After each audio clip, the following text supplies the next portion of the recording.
ಕುತೂಹಲ ಏನು ಭಾವನಾ ಅಂತಂದರೆ, ರಾಜ್ಯಾಧ್ಯಕ್ಷರಾಗಿ ವಿಜೇಂದ್ರ ಈಗಲೇ ಮುಂದುವರಿತಾರಾ? ಅವರು ಮುಂದುವರಿತಾರೆ, ಆದರೆ ಮತ್ತೊಮ್ಮೆ ರ್ಯಾಟಿಫೈ ಆಗಿ ಮುಂದುವರಿತಾರಾ, ಅಥವಾ ಒಂದು 5-6 ತಿಂಗಳ ಕಾಲ the matter will be kept in abeyance ರೀತಿ ಇರುತ್ತಾ? ಅದು ಬಹಳ ಕುತೂಹಲ. ಮತ್ತು ಅದರ ರ್ಯಾಮಿಫಿಕೇಶನ್ಸ್ ಕರ್ನಾಟಕದ ಬಿಜೆಪಿ ರಾಜಕಾರಣದ ಮೇಲೆ ಜಾಸ್ತಿ ಇರುತ್ತೆ. ಅದರ ಅರ್ಥ ಏನು ಅಂತಂದರೆ, ಈಗ ಒಂದು 5-6 ತಿಂಗಳು ವಿಜಯೇಂದ್ರನ್ನೇ ಮುಂದುವರಿಸಿ ಹೊಸದಾಗಿ ಅಧ್ಯಕ್ಷರನ್ನ ಮಾಡದೆ ಅವರನ್ನು ಹಾಗೆ ಮುಂದುವರಿಸಿದ್ರು, ಆಗ ಅವ್ರ ಕೈಯಲ್ಲಿ ಆ ಅಧಿಕಾರ ಇರಲ್ಲ. ನಂಬರ್ 1. ನಂಬರ್ 2, ಅದರ ಅರ್ಥ ಏನು ಅಂತಂದರೆ, ಕಾಂಗ್ರೆಸ್ನ ಡಿ ಕೆ ಶಿವಕುಮಾರರ ಅಕ್ಟೋಬರ್ 31 ಡೆಡ್ಲೈನ್ ಏನಿದೆ, ಆ ಡೆಡ್ಲೈನ್ನ ಸಂದರ್ಭದಲ್ಲಿ ಕಾಂಗ್ರೆಸ್ನ ಬೆಳವಣಿಗೆಗಳನ್ನು ನೋಡಿಕೊಂಡು ನಾವು ಬಿ ಜೆ ಪಿಯ ಮುಂದಿನ ನಾಯಕನನ್ನು ಆಯ್ಕೆ ಮಾಡ್ತೀವಿ ಅನ್ನುವ ಮನಸ್ಥಿತಿಯಲ್ಲಿ ಏನಾದರೂ ಹೈಕಮಾಂಡ್ ಇದೆಯಾ? ನ್ಯಾಚುರಲಿ ಈ ನಿರ್ಣಯಗಳ ನಂತರ ಮತ್ತು ರಾಜ್ಯಾಧ್ಯಕ್ಷರ ಆಯ್ಕೆ ತಡವಾಗ್ತಾ ಇರೋದನ್ನು ನೋಡಿದಾಗ ಹೈಕಮಾಂಡ್ ಆ ನಿಷ್ಕರ್ಷೆಗೆ ಏನಾದರೂ ಬಂದಿದೆಯಾ ಅಂತಕ್ಕಂಥದ್ರ ಬಗ್ಗೆ ನಿಶ್ಚಿತವಾಗಿ ಚರ್ಚೆಗಳು ಶುರುವಾಗಿವೆ. ಬಟ್ ಇವಾಗ ಇವರಿಬ್ಬರು ಎಸ್ ಟಿ ಸೋಮಶೇಖರ್ ಮತ್ತು ಹೆಬ್ಬಾರ್ ಅವರು ಸುಮ್ಮನಿರ್ತಾರ, ಏನು ಉತ್ತರ ಕೊಡ್ತಾರೆ? ಒಂದು. ಇನ್ನೊಂದು, ಈ ಇಬ್ಬರೂ ಬಣದವರು ಸುಮ್ಮನಾಗ್ಬಿಡ್ತಾರಾ, ನೋಟಿಸ್ ಸಿಕ್ತು ಸೈಲೆಂಟ್ ಆಗ್ಬೇಡ ಅಂತ? I don't think so. No, ಈಗ ನೋಡಿ, ನೀವು ನೋಟಿಸ್ ನೀಡಿದ ಮಾತ್ರಕ್ಕೆ ಈಗ ಸೋಮಶೇಖರ್ ಮತ್ತು ಶಿವರಾಮ್ ಹೆಬ್ಬಾರ್ ಅವರು 2 ಹೆಜ್ಜೆ ಮುಂದಿಟ್ಟಾಗಿದೆ. ಈಗ ನೋಟಿಸನ್ನು ಇವ್ರು ಕೊಡ್ತಾ ಇದ್ದಾರೆ. ಈ ನೋಟಿಸಿಂದ ಅವ್ರಿಗೇನೂ ಆಗಬೇಕಾಗಿಲ್ಲ. ಉತ್ತರ ಕೊಡ್ತಾರಾ?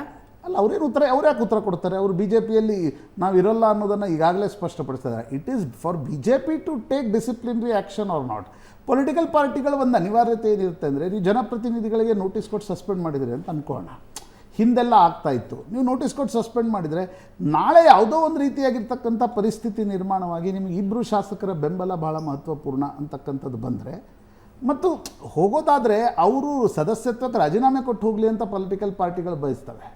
ಸೋಮಶೇಖರ್ ಮತ್ತು ಶಿವರಾಮ್ ಹೆಬ್ಬಾರ್ಗೆ ಅನಿಸುತ್ತೆ, ನೀವು ಮಾಡಿ ನಾವು ಈ ರೀತಿ ಶಿಸ್ತನ್ನು ತೋರಿಸ್ತಾನೆ ಇರ್ತೀವಿ, ನೀವು ಸಾಧ್ಯ ಇದ್ದರೆ ಹೊರಗೆ ಹಾಕಿ, ನಾವು ಕಾಂಗ್ರೆಸ್ ಹೋಗ್ಲಿಕ್ಕೆ ಅನುಕೂಲ ಆಗುತ್ತೆ ಅಂತ ಎಲ್ರಿಗೂ ಗೊತ್ತಿದೆ. ಅವರು ಮಾನಸಿಕವಾಗಿ ಕಾಂಗ್ರೆಸ್ ಜೊತೆಗಿದ್ದಾರೆ.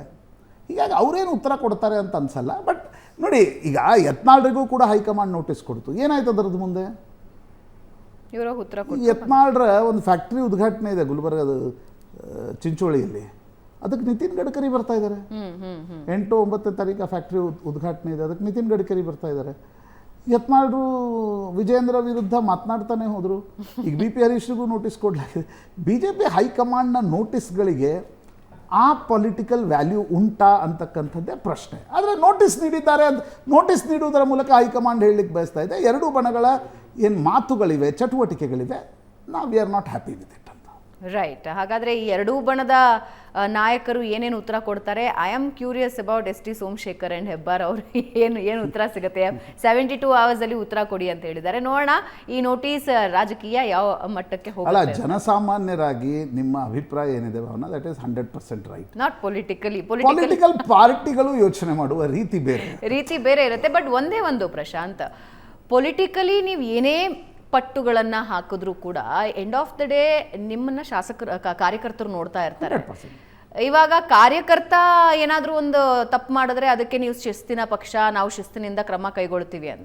ಶಾಸಕರಾಗಿ ಇನ್ನೊಂದು ಪಕ್ಷದ ಜೊತೆ ಹೋಗಿ ಕೂತ್ಕೊಂಡಾಗ್ಲೂ ನೀವು ಕ್ರಮ ತೆಗೆದುಕೊಳ್ಳಿಲ್ಲ ಅಂದರೆ ದಟ್ ವಿಲ್ ಡೆಫಿನೆಟ್ಲಿ ಎಫೆಕ್ಟ್ ಕಾರ್ಯಕರ್ತರ ಮೈಂಡ್ ಸೆಟ್ಟಿನ ಮೇಲೆ ಎಫೆಕ್ಟ್ ಮಾಡುತ್ತೆ. ಬೇರೆ ಶಿಸ್ತಿನ ಪಕ್ಷ ಅಂತ ಯಾಕೆ ಟ್ಯಾಗ್ ಲೈನ್ ಹಾಕೋಬೇಕು ಅನ್ನೋ ಪ್ರಶ್ನೆ. ಶಿಸ್ತಿನ ಪಕ್ಷ ಅನ್ನೋದು ಹಳೆಯ. ಈಗ ಬಿಜೆಪಿಯಲ್ಲಿ ಕರ್ನಾಟಕದಲ್ಲಿ ಯಾವುದೂ ಶಿಸ್ತಿಲ್ಲ, ಬರೀ ಅಶಿಸ್ತು ಮಾತ್ರ ಕಾಣ್ತಾ ಇದೆ. ಇದರೊಂದಿಗೆ ಇವತ್ತಿನ ಚರ್ಚೆ ಮುಗಿಸ್ತಾ ಇದ್ದೀವಿ. ಧನ್ಯವಾದ Prashanth. Thank you very much. Yes ವೀಕ್ಷಕರೇ, ಇದು ಇವತ್ತಿನ ನ್ಯೂಸ್ ಟಾಕ್. ನಮಸ್ಕಾರ.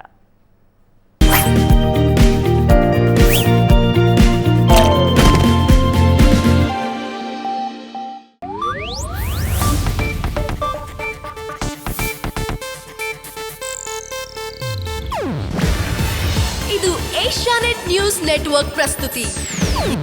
ನೀವು ನೋಡ್ತಿದ್ದೀರಾ ಏಷ್ಯಾನೆಟ್ ಸುವರ್ಣ ನ್ಯೂಸ್.